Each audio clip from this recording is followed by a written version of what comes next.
Welcome, everybody, to another episode of the Business Barbershop Podcast. I am Chris. I'm King.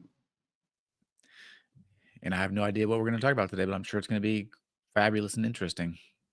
We just hopped on, and I said, I don't want to know today. I just Yeah. want to come in cold. Keen said he has something he wants to talk about, Yeah. so Couple let's see. things. What's up? What are we talking about today? Yeah. So one of the things I thought that was worth bringing up is I kind of mentioned that I think maybe it was 2 or 3 episodes ago that I said I could finally see interest rates are going to start coming down, right? Um, Mm-hmm. and that so far is proven to be true. We are currently at like a 10-month low, I think, in interest rates. And all signs point that that's going to continue to happen. There's a little bit of a hotter than expected PPI report, but that doesn't surprise me at all. Interest rates drop, people get motivated. It creates some inflationary topics, and then so on and so forth. What is PPI? There's a handful of different inflation reports. The PPI report used to be more of a staple. It stands for Producer Price Index. It tries to measure inflation from the measurement of the producer standpoint. And the PPI should be higher because that indicates how much inflation is happening on the producer level. And the discussion about tariffs impacting inflation should be more impactful on the producer level than it is on the consumer side. Um, but all I believe that all signs that the consumer price index will be a fraction of the inflation that we see in the producer price index. Because what happens is when there's an increase in cost in the industry and there's a margin compression, the it's absorbed in multiple different ways. It's not absorbed exclusively on the consumer side, which is ultimately what measures inflation. It gets absorbed a little bit from the retailers also, because when margin gets compressed, people get a lot more competitive to earn that client's business, which means that they're okay operating on lower margins. Um, um, this is something that is all too familiar with what the mortgage industry's gone through over the last 2 years, 3 years when interest rates went up. Interest rates are higher, but if Yep. we were funding loans at the same margin we were in 2021 and 2022, we'd actually be quoting rates in the low to mid sevens right now. And so what you're seeing on the consumer side, that rates are in the mid sixes, is a mixture of interest rates going up plus lenders operating off lower margins, which is why we've been able to say the average interest rate is in the sixes. The average margin that people are funding these loans at are a lot more lower margin. So, like a PPI index indicating inflation is going up definitely will cause inflation across the board, but it's part of what you're seeing is going to get absorbed by the retailers who want to stay competitive. Because when the consumer says, "Hey, the price has gone up, I don't want to pay it," or if they say, "I am going to pay it," what are they going to do? They're going to get a little bit more picky about how much they're going to pay for it, which means they're going to shop a little bit more, and business will go down for retailers, and they will have to sharpen the pencil to earn their client's business. You know, and so Yep. I expect that the CPE, which is kind of the gold standard for inflation, will be a blend of what we had before. This PPI report will probably land somewhere in the middle. Where exactly in the middle, I couldn't say. So, but with that news of interest rates dropping, everyone is starting to place their bets on the housing market getting better. Berkshire just bought some more stock in some home builders, right? Um, Mm-hmm. And so I thought this was worth bringing up because if we really do, if my first prediction of interest rates coming down, which has already begun, is true, now is the time for investors to start placing their bets on who is going to benefit from this the most. So, for instance, overall, the stock market is taking a correction today. Today is Yep. Tuesday the 19th. Um, most of the S&P is in the Mag 7, obviously, and these AI companies. And they're probably due for a little bit of a correction because they've been in such a heater, right? Yep. I don't. Agreed. Today's 100%. correction is, to me, today's adjustment is really just a discussion of like we can't be on the heater the whole time, Yeah, right? it can't So always go up. today we're going to trade and adjust down, and everything's kind of bouncing off of like these 50-day moving averages. Which also I think that if you feel like that, depending on who you're looking at, this might be a good day to buy some stocks. But I hold some stocks and some companies are related to the real estate community, and all of them are doing well today. So if you don't want to personally manage real estate, um, you can still think about what companies would benefit from it. By the way, we're going to give that same disclaimer. I'm not the financial advisor, stockbroker, so you have to make sure to talk to a licensed professional before you make any final decisions. There's my disclaimer. One of Same my for me. long-term, Same Z. same Ditto. with Chris. My own personal holdings, I've been a shareholder of some mortgage companies that are publicly traded, like United Wholesale. They're technically a competitor of ours, but to me, it's just the other end of the spectrum, right? Mhm. Retail versus wholesale. Yep. They kind of dominate that space. And their stock has been doing great the last couple of weeks. And there's a lot of companies that are trading at pretty low PE ratios. The most popular ones that people are going to gravitate towards are going to be like the ones that Berkshire is going to do. They're more in the traditional, uh, stock world. They're not going to invest heavily into AI space. They understand real estate and the retail side of home building. They've been a comfortable shareholder of banking institutions and real estate companies over the years. They own, what used to be, I think, a Prudential real estate company that now is just called Berkshire Real Estate. Yep. Yep. So they understand that business, and they're investing into the real estate market. The Again, this isn't stock advice, but probably one of the holdings that I'm going to be buying into when you get closer to the low side of the moving averages is some of the companies like the private mortgage insurance companies. These are insurance companies, are financial institutions. So it's like a blend of like understanding how banking and insurance works. But PMI companies um, are insurance companies, and so the ones that a big part of their business, huge percent part of the sector is real estate related. Being that they provide. If people don't know, private mortgage insurance is an insurance policy that you buy on a conventional loan when you put less than 20% down, Right. right? And so if you look at some of them, they're trading at some pretty low PE ratios. Um, one of the PMI companies that we use a lot is a company called Essent. I think that their forward earnings price right now is right around 9. So they're trading at a forward earnings of 9, which a company like that typically isn't going to be on a huge multiplier, right? They're not going to be on these kind of like 20 plus multipliers. I think the Make 7 on average is right around like high 20s to low 30s, right? Um, but I think that a company like that is going to traditionally operate on a lower PE ratio than that.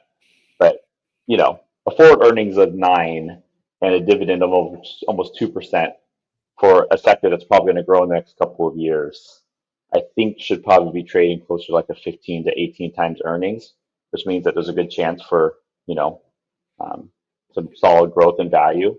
And I always love a company that's undervalued that also pays dividends to boot. So, Yep. but that was worth throwing out there. If you Yeah. are if you are someone who likes to do your own personal deals, um, this is probably the last. We're always going to have seasonal adjustments, but there's a combination of like seasonal adjustments that happen. Every market sector has moments where there's a hot and a cold for that year, and then there's a hot and cold over like multiple years, right? Like just where we are as a whole industry. And I think we've had very slow, third and fourth quarters in the 23, 24, and this year era, depending on what sector of real estate you're looking at. This could be the last kind of Q3, Q4 where the whole sector is kind of soft, and we're entering a seasonal slowdown before we hit a banger. Next year, Jerome Powell is scheduled to probably be out of the Fed office. We expect a more dovish Fed chairman when after that happens, and I think the spring of 2027. I think the spring market we're coming up to will still be strong, but I think spring of 2027 is going to be a real banger. And so, if you're hoping to get something for a good deal, this is probably a really good window to be shopping. Yeah. So, um, Interesting. yep. Interesting. The other two things I wanted to talk about were uh, political, surprisingly. Okay. Um, but it was just a thought I had, and the one of them is I think is we could just touch on really like quickly, but we can get deeper into it, which is I think we're finally at the point where we can say cancel culture has been canceled. There was a Yep. moment where you could feel the shift. And I think the election represented a big part of that, that quiet, we don't like this movement. Yep.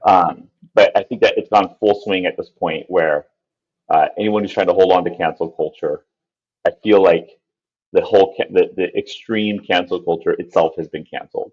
And if you're still trying to hold on to it, you kind of look like an outlier. Would you agree with that? Yeah. 100%. Um, the other thing I wanted to talk about that I really wanted to get into that I thought would be a lot of fun is Elon's discussion of a third party. I think that most of us who really understand politics really knows that that thing with Elon said it was probably like a moment of frustration. Obviously, we all know that there's this moment him and Trump were kind of beefing on Yeah. Twitter or X, right? And I think anyone who Yeah. really knows politics knows that even someone as powerful as Elon is probably not going to be able to make a real competing third party, right? I just don't Yep. see it happening. I don't think there's really Well, going to be a third party. they talked about this on the All In podcast, and Hmm. what so as a third party, you can uh, typically make your most gains by having trying to steal like one or two Senate seats in the federal government. You might be able to do that from time to time, but also have a much bigger impact at the local level. So, like state government type of levels. But what happens is when you start to gain traction as a third party, those ideals are absorbed by the two main parties, and you don't get as much defection because what's working for you as the smaller guy becomes absorbed into the depending on the party gets absorbed into the sort of the new platform of one of the two, and then Right. you don't have any differentiation. So that's what makes the third party really, really hard. Like Ross Perot was probably the last significant, not, I mean, sort of third party representative, although he just had a different point of view and ran independently. But what happened is once he, I think Bill Clinton won basically because of him, if I can recall. But his whole thing was balance the budget and be physically responsible, and that's really what Clinton did. Although people don't remember that, Yeah. he was like one of the last people to balance the budget, and when He that was the happened, last. then Ross Perot, his whole not shtick. I don't want to say it that way, but his whole message is just absorbed then by the Democratic Party for that time, and even the Republicans, like that's actually their thing too. He was just saying you guys suck at it.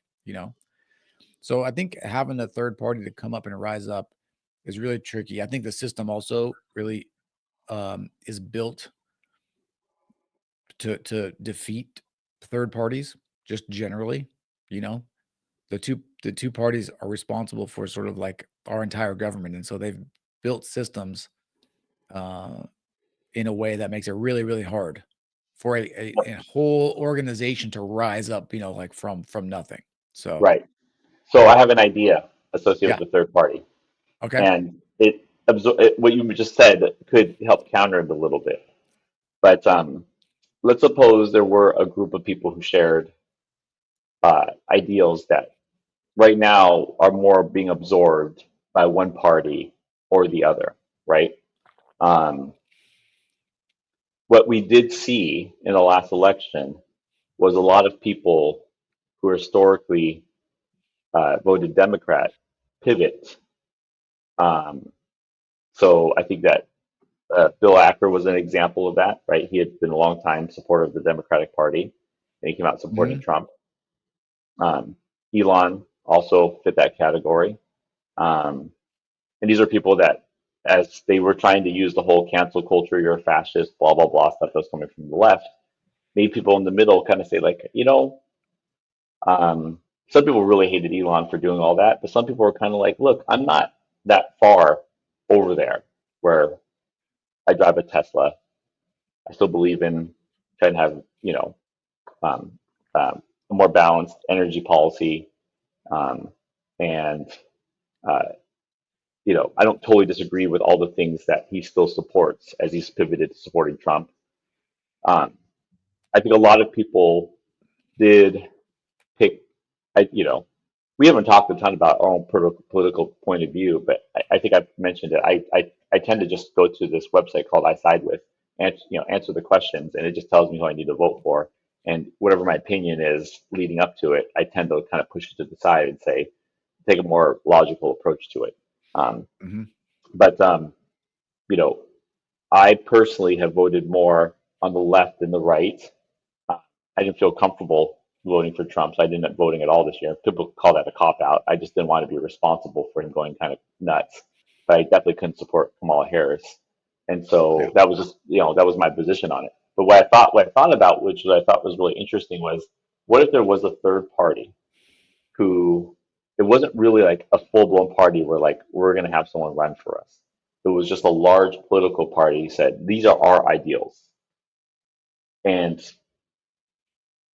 whatever party better suits those ideals, we're going to back that party, which is kind of what ended up happening, right? In its own kind of way. Um, Bobby Kennedy had first went to the Democratic Party, and they wouldn't let him run as a primary candidate, and he ended up Right. supporting Trump, right? And I think that I could be wrong, but I could almost literally just say mixture of Bobby Kennedy, Elon Musk, and Bill Acker all being pretty vocal about like not supporting Democratic Party was a very easy way for people who felt like in the middle to say people could try to cancel me for voting Trump, but if these three smart people all say they're going this direction as not like the preferred method, but the lesser of the two evils, I agree. Hmm. And maybe I should worry less about cancel culture. And I feel like that very much was the sentiment. And if that's the case, what if there's a third party who never wanted to have a candidate? It was always just a group of people who said, forget what state I live in, right? Here's a big group of people who have these certain beliefs. And if you best support those beliefs, we as a group will choose which of the two parties we're going to back. And that it could, very heavily swing the swing states one direction to the other, right?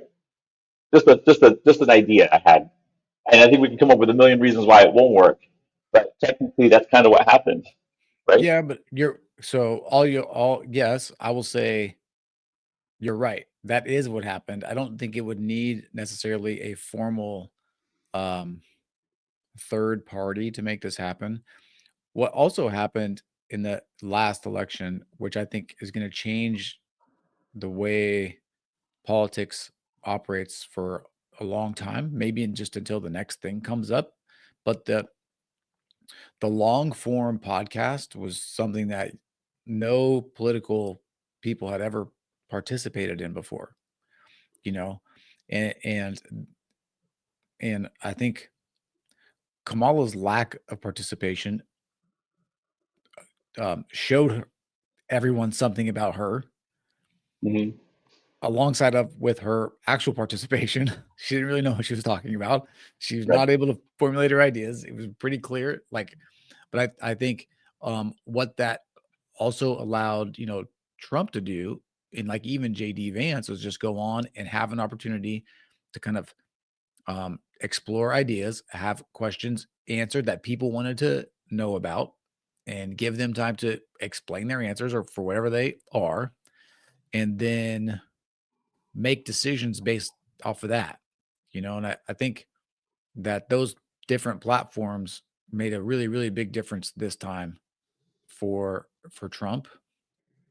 And the fact that Kamala couldn't and wouldn't participate um, also helped him.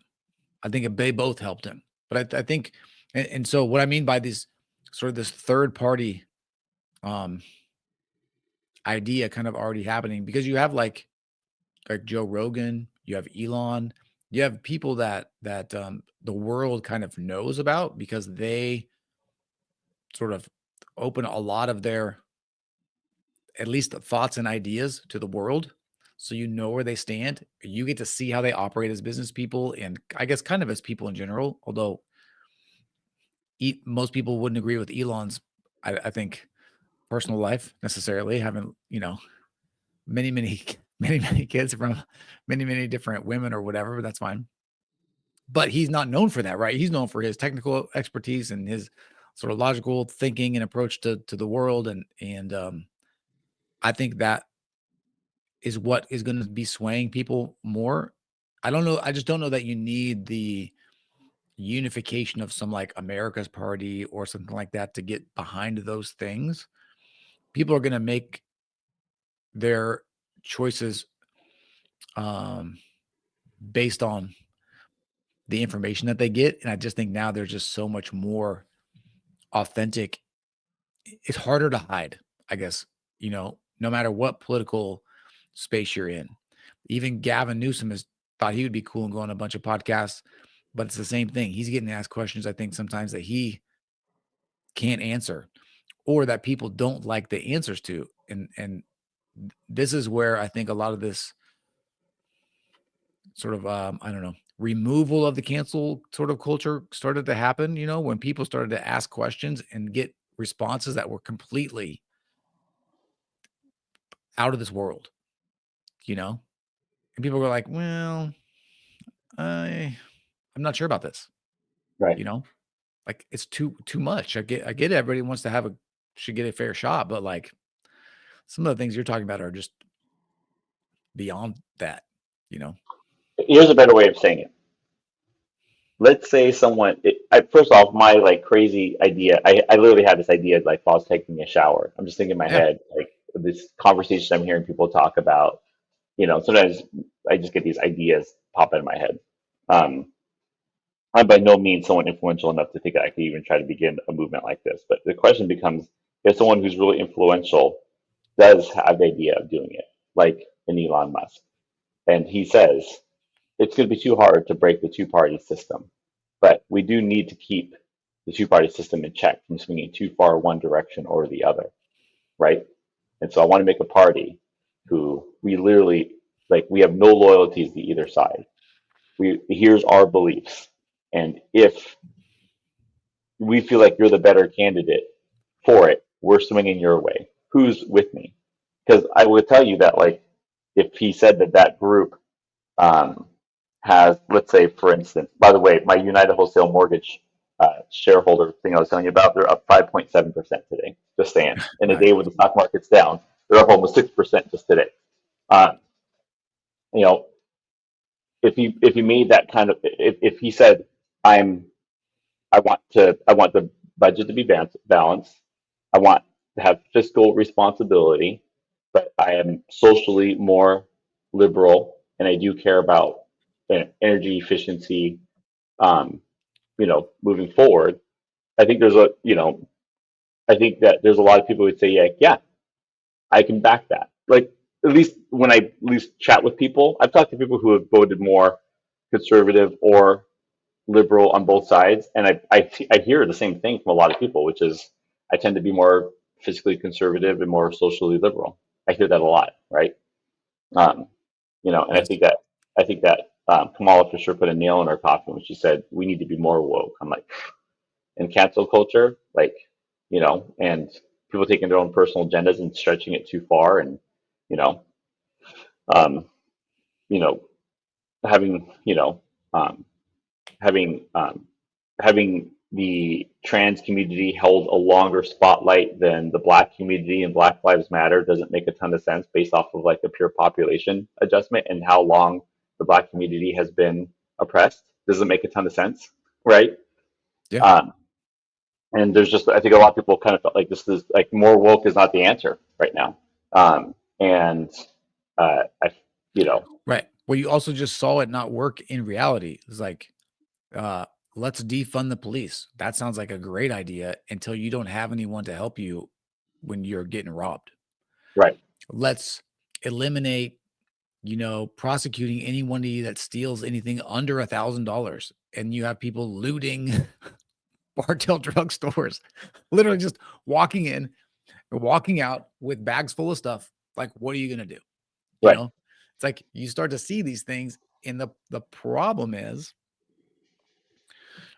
you um you know people have a hard time admitting that they're wrong, And so they kind of double down, and then you lose all credibility on everything that you're saying, because you're sticking to these one or two things that just don't make a lot of sense. They might sound great, like in theory, but then they just don't work. Right. Like government run grocery stores. That we have examples of that out in the world. It never works. It never ever works. You know. Um.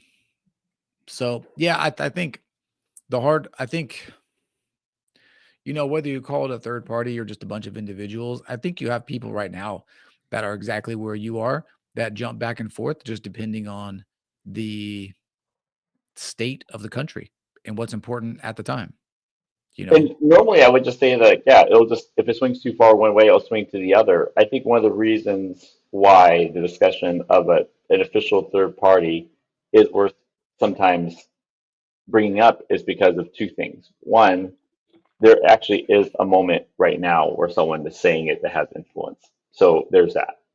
The Yeah, other part of however, it, however, however, do you feel like this idea is getting any traction with anybody? no, and do I Because think that there's a chance this goes anywhere? Probably not. But I will give an argument as to why it should okay, probably happen. yeah. Because we quietly could have assumed that it was going to adjust, and hopefully it would, and it did. But there's moments where the general public, for the sake of not quote unquote rocking the boat, won't be too vocal about it, right? I think I was probably the good example of that because I'm like, well, I don't want to rock the boat and I don't want to affect my business that much. And I don't have a super hard stance either way. I just don't love either option as much. And I feel like this was the lesser of the two evils. But one of the reasons why I had a really hard time voting for Trump was actually something that historically has happened before, which is if someone is just a little bit too egotistical in that leadership role, right? And you give them that much control and power, can they get enough control over something that they won't let it go? And that's exactly the history. I mean, I don't want to have this conversation about the Republican Party and everyone who's conservative is being a fascist, right? But that technically, if you really kind of dissect what the Nazi Party was supposed to represent and what it became, if you actually dive into, it's easy to kind of look at what happened with Nazi Germany and say, here is a group of really, really harsh Nazis who kind of drove. But if you actually kind of dive into the way that the public felt about it, that were Germans, it was like there's a version of it that we see. We hope that it's not as bad as what they say it is. And at the point that it had gone too far, it was beyond the public's control of trying to take that power back from the leadership group. That for sure did exist. Do I think Trump is going to turn that person? No. Do I think there's a red chance he turns that person than the other candidates? Yes. Right. No, no, there's Right. no chance that Trump is Hitler. Zero. No, I don't think he Zero is. chance. There's I don't no think he chance is. that there is no chance.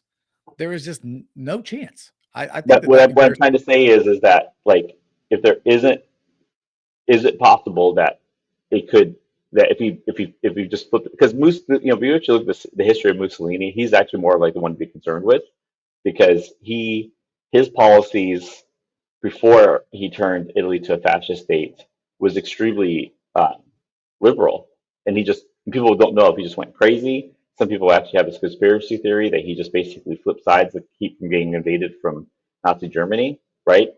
Um, but uh, that's more of like a wow, someone completely changed their position, Yeah, but and this they're is punching not the difference is this is not a dictatorship. If you speak out against Trump, you don't die. right. You don't disappear, which is what happened in those areas. There was a reason that no one stood up to those guys, and it was because they were dead. Yeah, but that's not really. But you have to remember, I'm a historian more than I'm a politician, right? History said the end of the German Empire, where the Kaisers, where it was a royal family that ruled the country, had just ended, and this was the beginning of like the world birthing a new place where we went from a world of kingdoms to a world of nations. And the idea that a dictator takes absolute control of a quote unquote nation, there was no history of it before, right? And so the concepts of of a political party that was either because that's why at that time it was so easy to be way more like fascism wasn't a bad word back then. Neither was communism, right? It was just philosophies. And They were ideas that had not been tested. that's correct. And once tested, it became clear they were just dictatorships by another name, Right. right? Right. But I think that they don't have there's a couple different things going on. Why that I'm never worried about that in America. Our government is designed with certain checks and balances to eliminate a lot of these things from possibly happening, right? Like the three branches of government really do operate independently of themselves. Like there are Republicans voting against Trump's policies in Congress, right? Because they Mhm. don't agree with them or they don't help them. Right. That's the first thing.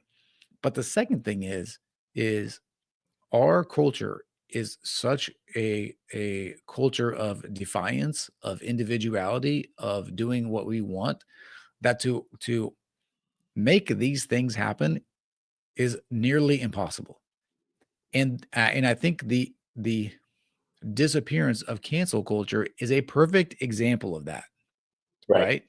I don't People disagree. go along for a while and then they're like, "Fuck you." Like, I don't Yeah. understand. I don't care what you're gonna say. I'm not going along with this. This is stupid, you know? Right. And I don't care if you hate me. I don't care if you fire me. I don't care. I'm gonna get my guns.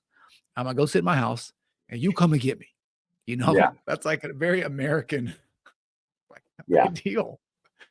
Look, I'm not even saying I think there's a high chance of what I'm talking about happening. But what I'm saying is that uh, there could be a place for it if someone try hard enough, and they'd have to be a person of influence, right? And I thought They it'd would just be have a to cool be, yeah. topic. It'd be a cool topic just to throw on the table and be like, No, it's a fun thing If to talk about for If sure. Elon lets it go, then he lets it go, right? But Yeah. technically, a group of people who basically said, I am not attached to either side enough. That enough of us who are, have gone one way or the other, or someone might label me as one or the other because of what I've done historically, are basically saying I'm defined enough to break the trend, right? And technically, you can just let that be the natural order of how things done. But if Elon really wants a third party, that's what I'm saying. If he really wants a third party, if he really wants Yeah. to have influence and power, it's much more likely to happen if this party has Here a yeah. clearly distinct set of ideals. Who basically told the other two parties, you shouldn't be worried. You need to worry about my group, not because we're going to compete with you in terms of having a candidate. It's because we're going to support one or the other. And if you I don't have think our support, you're losing it, right? yeah, how about this for It, a thought? I think that party already exists because if you think about it, you don't have two, um, you know, claims that you can make as to political affiliation. You have Republican, Democrat, and what? independent. Independent. Independent is exactly what you're talking about. And by declaring to be independent, you are telling the world exactly what you're talking about. And that group pretty much does exactly what you're talking about. They don't all sway the same way because, everybody puts different importance on different issues at different times. But Right. you do definitely have this huge swath of people in the middle that will flip and vote for different parties in different years depending on how they feel. So that sort of a thing may already exist. And I think what I you're guess what I'm talking trying to about, say is, yes, I agree with that. I'm just trying to say is like, is there a chance that some, because the problem with independent parties is they've never had a lot of people with a lot of influence within those parties. well, this is what I was going to say. I think what happens though with the end, let's call it the independent party, is because you're not voting for candidates, because you're not putting people into office, you don't necessarily have um, quality leadership all the time, and you also don't have leadership vacuums, where somebody takes it over all the way. So I think what you have is, and I think also at times there's not a lot of um,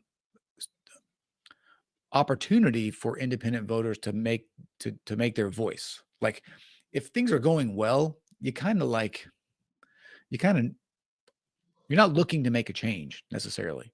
You know what I'm Right. saying? But when Ross Perot comes along, he's the voice of the independent party. He's saying something that people care about and are listening to in the middle, and it's going to make them go one way or the other. This Yeah, but time, that was a little bit different time though. I think that Clinton was a moderate, and he adopted some of his philosophies, but you know, we I I guess what I'm trying to no, I say think is what I think what happened in a was, moment. I think here's what Ross Perot did as an Okay. independent voter.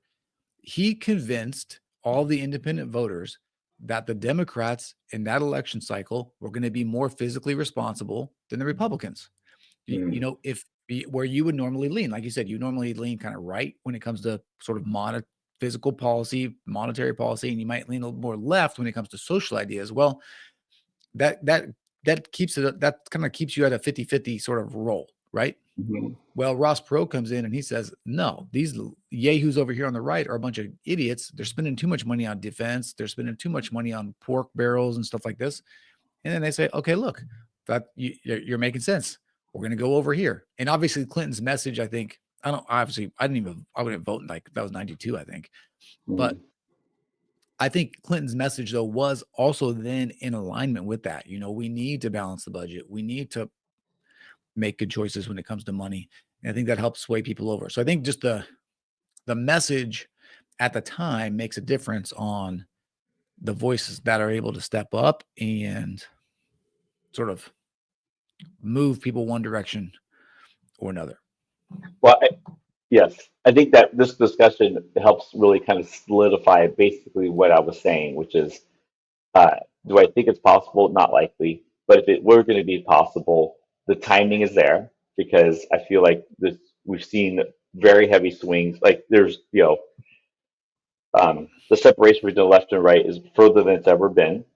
We've seen people go, swing more one way or the other. I for sure have seen way more dramatic, pushes for liberal policies than I've seen in my lifetime.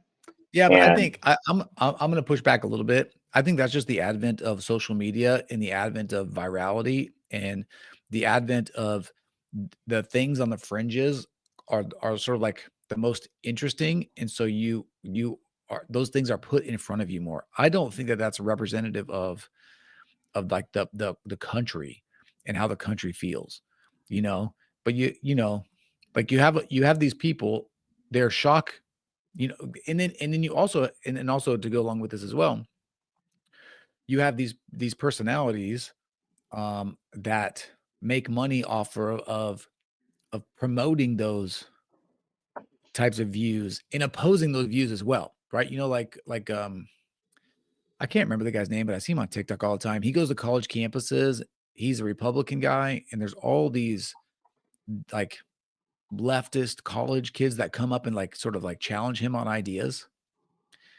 If he didn't have all these crazy people with all these crazy viewpoints challenging him, he just wouldn't even have a job. Like he wouldn't have they both need each other. You know what I'm saying? So I just mhm. think you see that more than it actually exists out in the real world. But I don't know. I think getting the third party is would be really hard. I think one I guess what does yeah, let yeah, me summarize what I was saying. You let's helped me go. kind Let's of go. come up with a thought. All right. What you said is we've already have it exist. And so I said, that you're correct. But what I'm trying to say is there a room for a super independent with a very strong figurehead at the top? And I do think there is.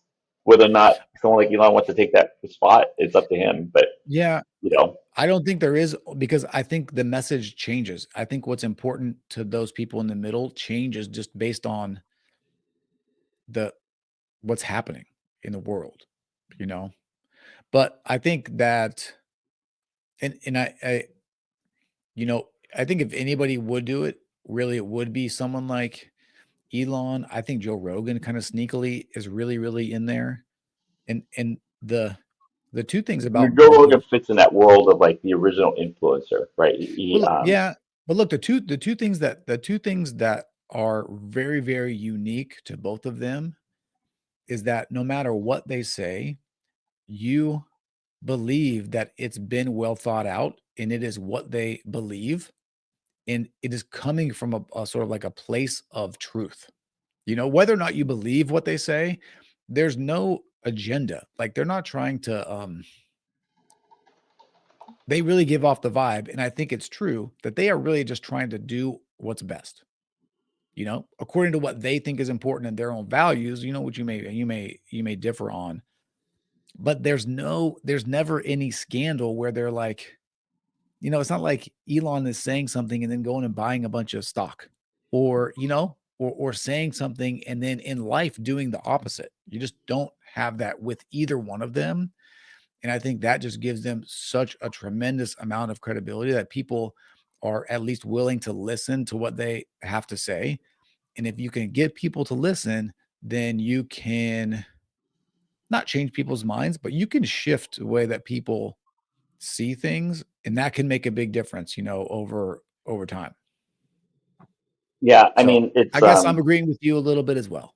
yeah, we're really talking about is someone like Rogan or Elon Musk replacing what, like, I mean, think about how much it meant for the Democratic Party when, um, or Obama's camp during the Democratic primaries when Oprah Winfrey said he's the guy. When everyone else was saying Hillary's going to be the head of this party, and then she says, nope, he's the one. And then a bunch of women in America said, okay, well, if Oprah is supporting Obama instead of Hillary being our first woman president, then I should listen.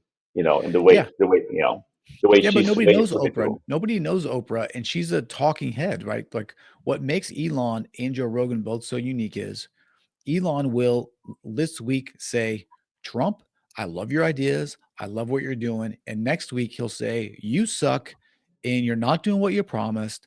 And I'm going to go take my, you know, bucket and go play in somebody else's sand pit. I think that is the I would agree with main. that. During the TV heyday, she represented that long form podcast equivalent.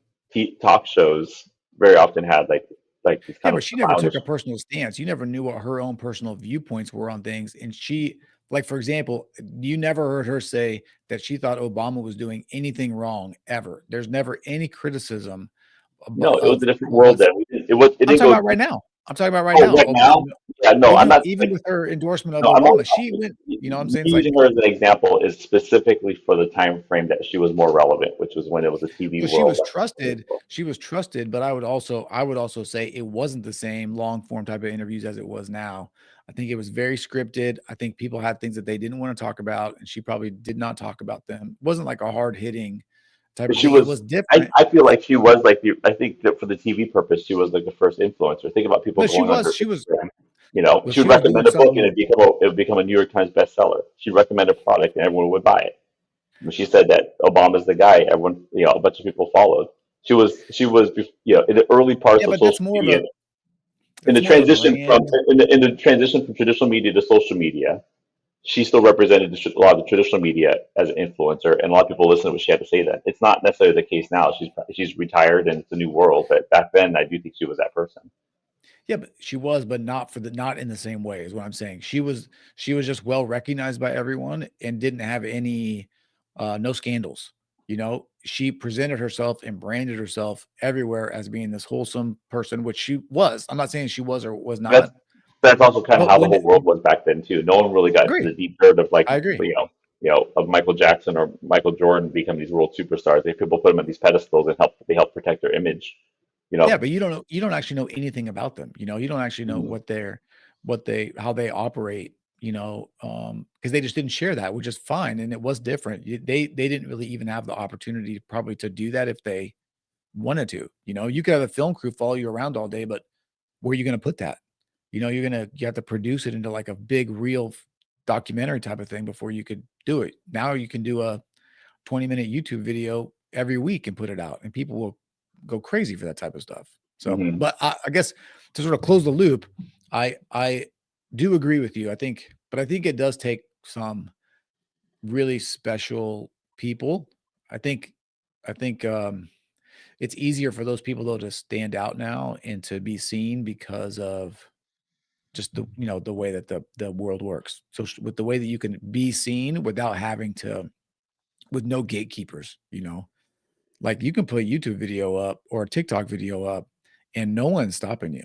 So if your Mhm. message resonates, and if you're, you know, a baller or whatever, you're going to be seen. People will find you, which is Right. which is which is kind of cool. It's kind of nice.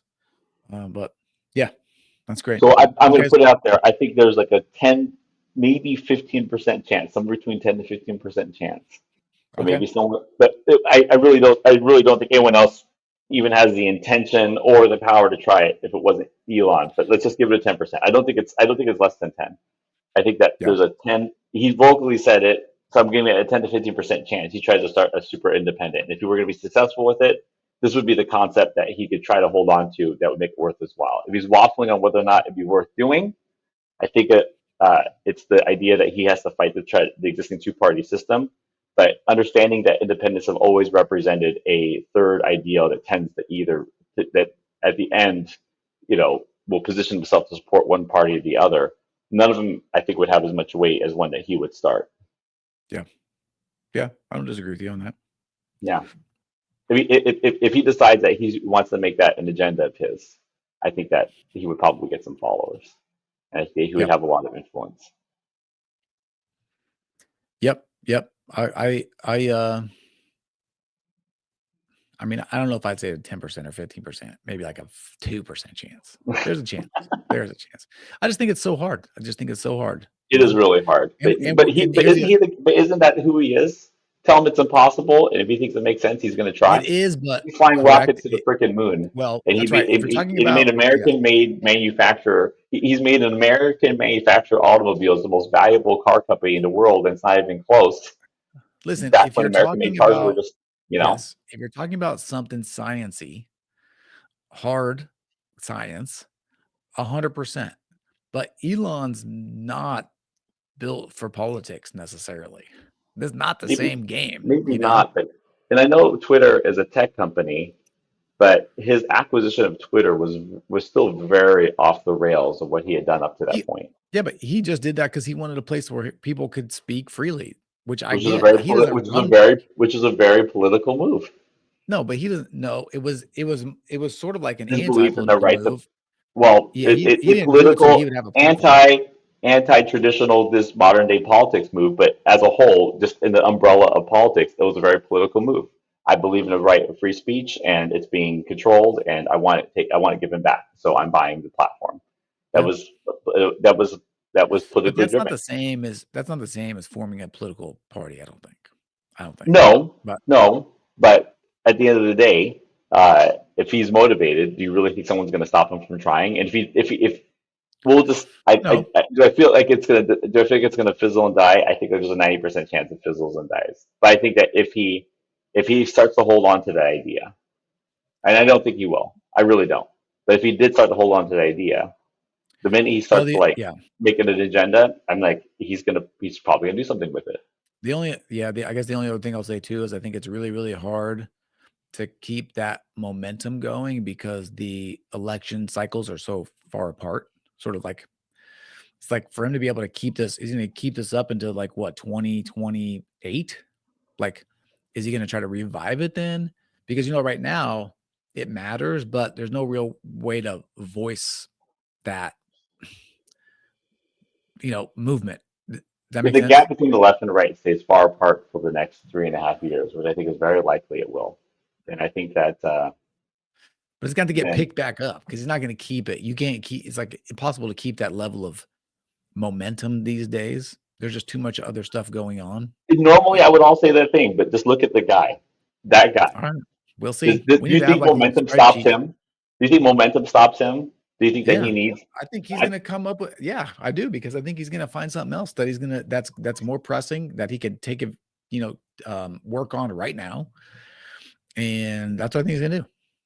I think that the closer he gets to $1 trillion in net worth, the more he's going to care about these things than he is about like business ideas, and the more he would be interested in doing something that could change the world. And I think that you know when he makes the comment that there really needs to be a third party, he didn't say it would be operated this way, but a super independent that gets all the votes as a party to help swing things the way they want in those two-party systems is a method he could have massive influence in the history of how politics in America gets done. And I think that idea is something that it that if he really got motivated on he would hold on to. And I don't think people. I just from the what I beg out of from the guy, he's just one of those people who's like, if it just makes sense, and no everyone else says it's not going to happen, but he still feels like it makes sense to do it. He's going to prove them wrong.